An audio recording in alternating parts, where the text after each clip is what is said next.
Hello, this is Shane Thomas from the weekendhandicapper.com.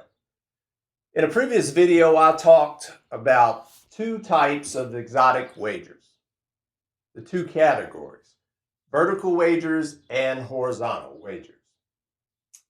In this video and the next video, I'm going to talk in detail specifically about each of those two types of categories. So this week's video is about vertical wagers. And again, that is your exacta, trifecta, and superfecta bets. And sometimes they call it pendifecta, super high five. But anything that just involves one race where you pick the order of finish within that one race, that's a vertical wager. Now let me please be clear on this. Exotic wagers have the potential to earn you a lot of money, a score, to make off one race, who knows, your entire year of profits in some cases. But like anything else, the greater the risk, which exotic wager, a vertical wager, is certainly more difficult to cash in on as a pure straight win, show, or place, or win, place, and show bet is. So the greater the risk, the higher the reward. But again, the greater the risk, the more at risk you are susceptible to losing your entire bankroll if you don't have a smart strategy. So the two keys that I want to focus on about vertical wagers is, one, try to avoid boxing if you can. Boxing is when, say, if I have 3 horses in an exacta box, they call it. If I have 3 horses, no matter if horse 1, 2, or 3 comes in any position, long as they finish first or second, I cash that bet. But you don't want to fall into the trap of just simply boxing all your horses, because yeah, you might cash the bet, but you might not make a profit from that bet. So that's why it's always, I favor doing what's called a wheel. A wheel, W-H-E-E-L, is when you take one horse that you really like, we call it a key horse, one horse that you're going to focus your entire wager around.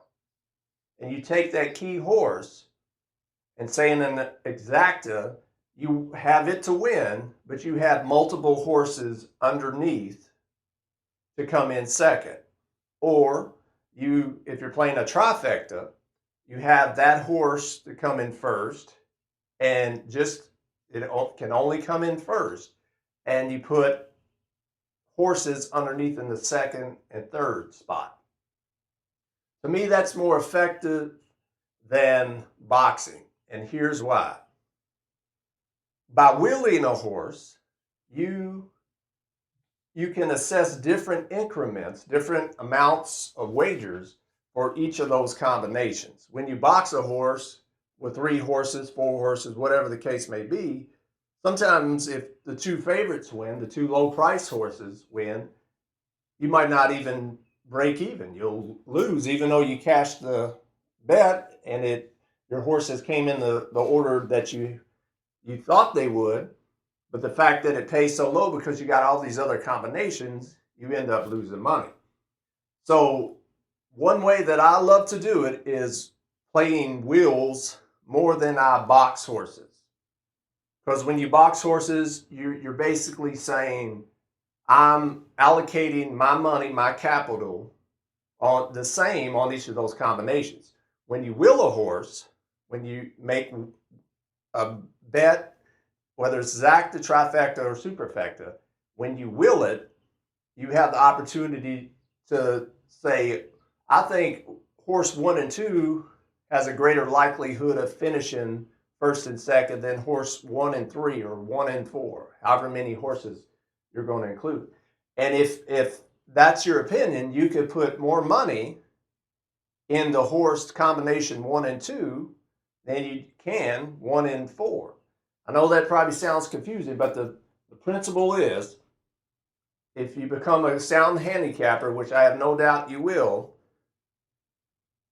if you become a sound handicapper, you can be confident that you can factor in different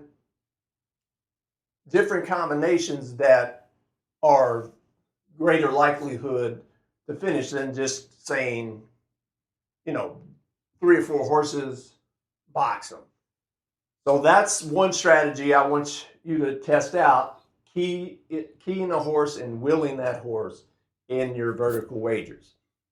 The second thing is a strategy that I love, especially in trifectas and superfectas.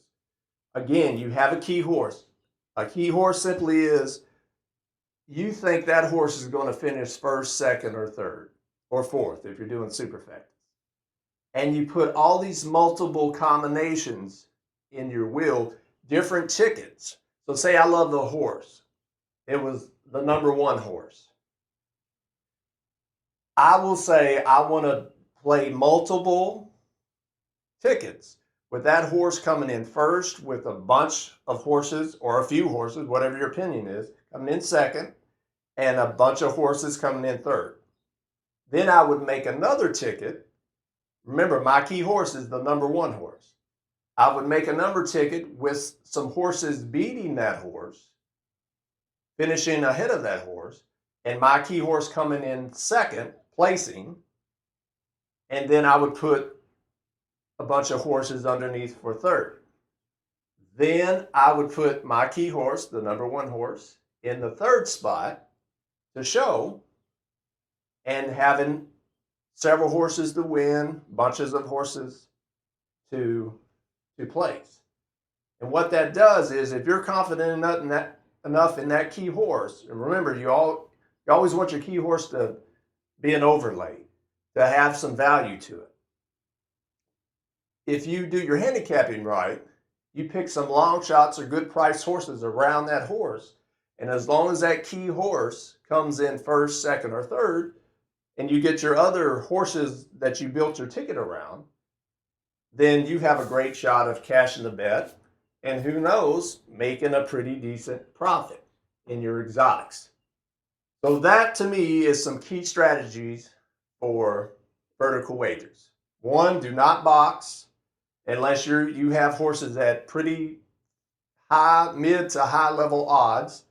Even then, I'm more of a person that's going to favor willing a horse.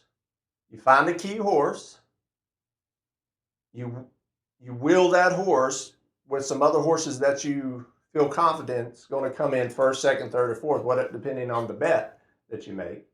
And the other strategy is having your key horse, multiple tickets, and you structure your tickets in such a way that whether that horse, your key horse, comes in first, second, or third, and your other horses that you include in on your tickets, again, hopefully overlays, pretty medium to high-priced horses, high-odds horses, then you have a great shot of cashing a pretty decent ticket that makes you a decent profit at the track. Now, in a future video, we'll talk about pace, because pace is one of those things that you really need to take in consideration, one of the fundamental factors in handicapping. But pace really factors in when you're trying to figure out who's going to come in second or third or fourth. And it's very hard to do. But again, the greater the risk, the greater the reward. So if you use some of these strategies, you minimize your chances of, running through your whole bankroll and going bust. But if you stay in the game by employing some of these strategies, then you can stay alive long enough till that one ticket, that one race comes along where you make a pretty good profit. So I just want to create this video explaining some strategies of vertical wagers. In the next video, we're going to talk about horizontal wagers. So until next time, my name's Shane Thomas from the weekendhandicapper.com. Please subscribe to the channel. Leave some comments if you want, letting us know your strategies, what's worked for you. what kind of tickets you like to play, whether you're a fan of boxing or wheeling, just whatever. If we can all share our thoughts and ideas, make all of us better handicappers.